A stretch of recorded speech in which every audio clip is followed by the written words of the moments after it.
Thousands of bikers are riding through Wootton Bassett today to say thank you to the town for its support of Britain's armed forces. The tribute, which was floated as an idea on Facebook just 3 months ago, hopes to raise up to £50,000 for the charity Afghan Heroes. Let's go to Wootton Bassett to our correspondent there, Alex Bushell. And have they started already, Alex? They certainly have. You've actually just missed them, I'm afraid. What's happening is there are so many bikers who want to make this tribute to the people of Wootton Bassett and also to the armed forces out in Afghanistan that they couldn't cope with the numbers. We believe around 15,000 bikers will now pass through this high street. So they've been organised in waves of 500.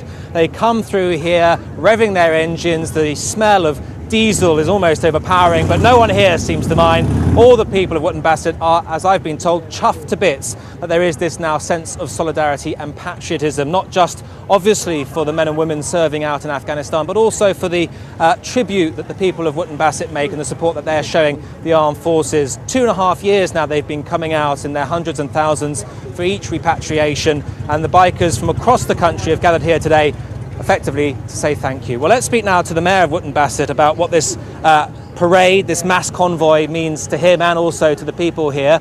We have just missed the last wave. It's overpowering, isn't it? It's absolutely fantastic. It's an incredible sight here, yeah. Very noisy as well. I hope you can still hear. I can still hear. It's a wonderful atmosphere here in town. It's a real carnival atmosphere. There's lots of local people out here on the streets to see it, but people also travel far and wide as well. What does this tell us about the level of support for the men and women serving out in Afghanistan? I think it's absolutely incredible. The fact that this group grew to 10,500 bikers so very quickly just shows how eager people are to show their support for the troops, and also to say thank you for not just the people of Bassett but for everybody who turns out in Wootton Bassett and along the whole route to John Radcliffe Hospital in Oxford to see our troops home. It's wonderful. The High Street is now synonymous with the Afghan war and those moments of still solemn respect. Today, a much more raucous affair. How does it contrast? I said when I was over at Lavington earlier that over the last 3 years since we've been doing the repatriations, we've stood on our high street too many times in stillness and in silence. And to have a day like today, which is full of movement and noise, is absolutely fantastic. And the smiles on people's faces, contrasting with the tears that we normally have, it's great.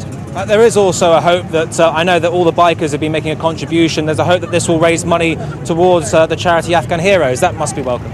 Absolutely. I mean, I think they were expecting to make about £75,000, but from everything I've heard, it's going to be much more than that. So for a one-day event, that's an incredible amount of money. Now, it was originally planned to have 10,000 bikers passing through this high street. There was a registration process to try and minimise the disruption. I think they've gone way over that. Any problems with the disruption, or is it all worth it?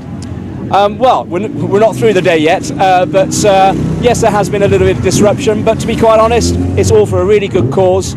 As I said earlier, the atmosphere in town today is electric. It's a real carnival atmosphere, so I think it's worth it, yes. Okay, well, thank you very much for joining me, and we expect that this parade, this mass convoy, if you like, will continue to be going in waves, I say, of around 500 up until 5 o'clock this afternoon.